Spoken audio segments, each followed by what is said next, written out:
உணவே ஜீவசக்தி, உணர்வே பிரம்மஞானம். அன்பே சிவம், மனமே குரு. ஐயா பிரம்மஸ்ரீ சர்க்குரு நித்யானந்த சாமிகள் ஆசியோடும் சித்தர்களுடைய அருளாசியோடும் உடுமலை பிரம்மஞான குழு பாடசாலை சார்புலையும் என்னுடைய சார்புலையும் அனைவருக்கும் ஆத்ம வணக்கம்.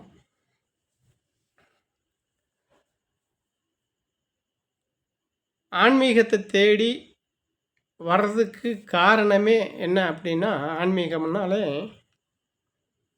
அவஸ்தையில் இருக்கக்கூடிய ஆன்மாக்கள்,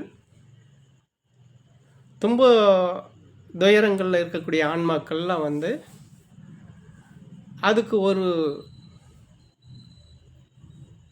விமோசனம் கிடைக்கணும் அப்படின்னு சொல்லி அதில் பயணம் பண்ணி அதில் ஒரு விமோசனத்தை தேடி விமோசனம் கிடைக்கிறதுக்கு தான் இந்த ஆன்மீக பயணத்திலேயே வர்றது. ஆன்மீகம்னாலே அதுதான் ஆன்மீகம். அவஸ்தைகளை குறைக்கணுன்னா குறைச்சிக்கிறது தான் ஆன்மீக பயணம் இந்த ஆன்மாக்களுக்கு. அப்படி பார்த்தா ஆன்மாக்கள்னால் நம்ம மனிதனுக்கு வரக்கூடிய இந்த அவஸ்தையிலிருந்து வெளியே வரணுன்னா, இந்த ஆன்மீக பாதையில் நம்ம பயணம் பண்ணணுன்னா அந்த அவஸ்தையிலேருந்து நம்ம வெளியே வர முடியும். அப்படிங்கிறதுக்காகத்தான் இந்த ஆன்மீகத்துக்கே வர்றது. ஆனால் இன்றைக்கி பார்த்தீங்க அப்படின்னா, இந்த ஆன்மீகத்தில் இவ்வளோ ஒரு எதற்கு வேணாலும் மருந்து கண்டுபிடிச்சிடலாம், எதுக்கு வேணாலும் அதுக்கு ஒரு இது கண்டுபிடிச்சி ஒவ்வொன்றுக்கும் ஒவ்வொன்றும் இருக்குது. ஆனால் அந்த இதுபடி பார்த்தா மனிதனுடைய அவஸ்தைகளுக்கு துன்பங்களுக்கு மருந்தாக இருக்கக்கூடியது, ஒரு விடிவு காலமாக இருக்கக்கூடிய பொருள் எதுன்னா அது ஆன்மீகம்தான். அப்படிப்பட்ட ஒரு புனிதமான இந்த பாதையில் இன்றைக்கி ஒரு உண்மைத்தன்மை இல்லாமல் போயிடுச்சு. அதை நினைக்கையில் தான் அப்புறம் எங்கே போய் நம்ம மனுஷனுக்கு என்ன ஆன்மீகம் பண்ணனாலும் நமக்கு நல்லது நடக்க போகுது அப்படின்னு பார்க்க வேண்டியது இருக்குது. அப்போது தொன்று தொட்டு பார்த்தா இந்த மனிதனுடைய மனமாகட்டும், இந்த மனிதனுடைய இதாகட்டும், எண்ணங்கள் செயல்கள் எல்லாமே அது ஆன்மீகமாக இருந்தாலும் சரி, அரசியலாக இருந்தாலும் சரி, மற்ற உலக செயல்களாக இருந்தாலும் சரி, அதில் பார்த்திங்கன்னா கூட இருக்கிறவங்க தான் இந்த மாதிரி பாதையில் இருக்கிறவங்கள நல்ல பொது வாழ்க்கையில் உண்மையாக போய் புனிதத்தன்மையோடு வாழ்கிற ஒவ்வொருத்தருக்குமே அவங்களுடைய இறுதி காலம் நல்லபடியாக இயற்கையாகவே இதுவரைக்கும் இயற்கையாகவே அமையலை. ஏன்னா கர்த்தர் காலத்திலிருந்து எடுத்துக்கோங்க. கர்த்தருக்கு கூட இருந்தவன் தான் துரோகி.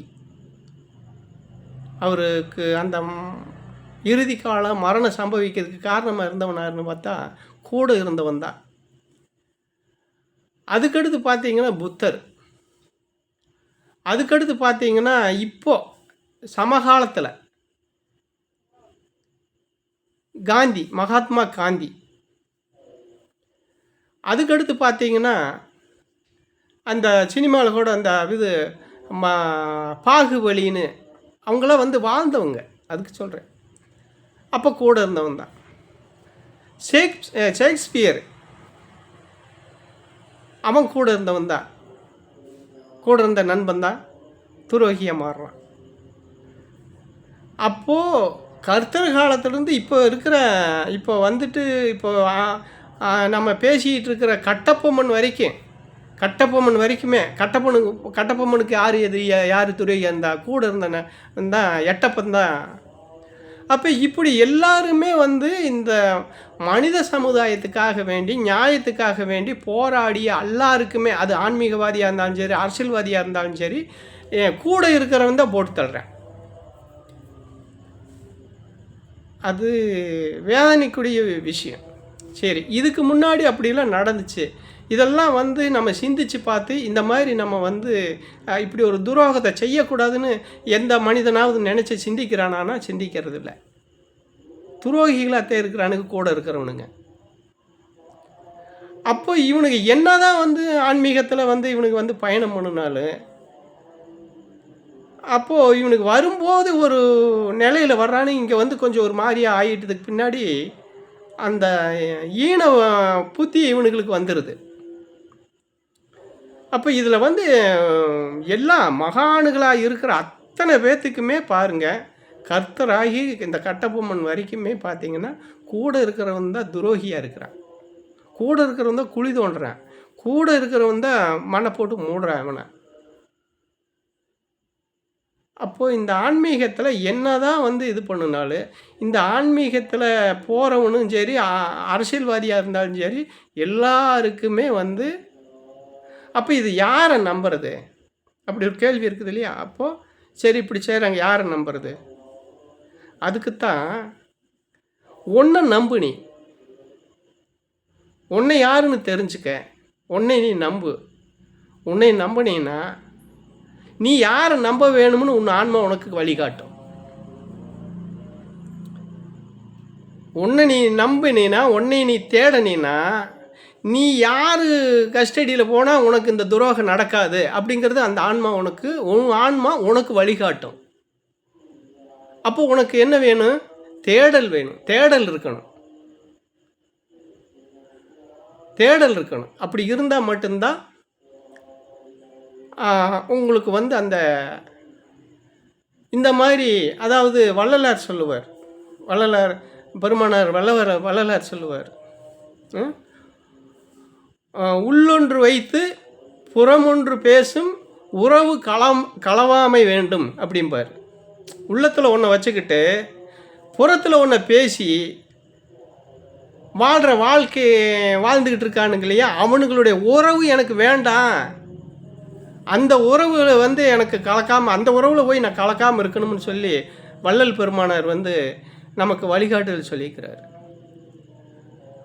அப்போ அது களவாமல் இருக்கணும்னு யார்கிட்ட கேட்குறாரு? இறைவன்கிட்ட கேட்குறாரு.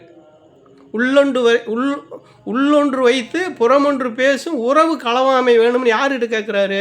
இறைவன்கிட்ட கேட்குறாரு. அப்போ அந்த இறைவன்கிட்ட கேட்கணுன்னா, அந்த இறைவன்கிட்ட கேட்கக்கூடிய தகுதி உனக்கு வரணும்னா ஒன்றை நீ தேடணும். ஒன்றை நீ தேடுனீன்னா உனக்கு அந்த பாதை கிடைக்கும். அந்த இறைவன்கிட்ட நீ கேட்கலாம், கேட்டால் கேட்டதையும் உனக்கு அது கிடைக்கும். அப்போ அது எந்த நேரம் கேட்கணும்? மணிக்கணக்காக உட்காந்து கேட்கறதில்ல. மணிக்கணக்காக உட்காந்து கேட்டிங்கன்னா அது வந்து அது தப்பாக போயிடும். அதனால் வந்து அது எந்த நேரம் கேட்கணும், எப்படி கேட்கணுங்கிறது ஒன்று இருக்குது. அதை வந்து பின்பற்றினீங்க அப்படின்னா அதை நான் சொல்லிக் கொடுக்க தயாராக இருக்கேன், காட்டுறதுக்கு. அந்த வழியில் நீங்கள் பயணம் பண்ணிக்க வேண்டியதுதான். எந்த நேரம் உட்காந்தா அந்த வாய்ப்பு கிடைக்கும். அப்போ இனிமேல் மணிக்கணக்காக உட்காந்தாலாம் நீங்கள் பாடம் பண்ணணுங்கிற அவசியம் இல்லை அப்படிங்கிறது தான் இதன் மூலிமா உங்களுக்கு தெரியப்படுத்துகிறேன். அனைவருக்கும் ஆத்ம வணக்கம்.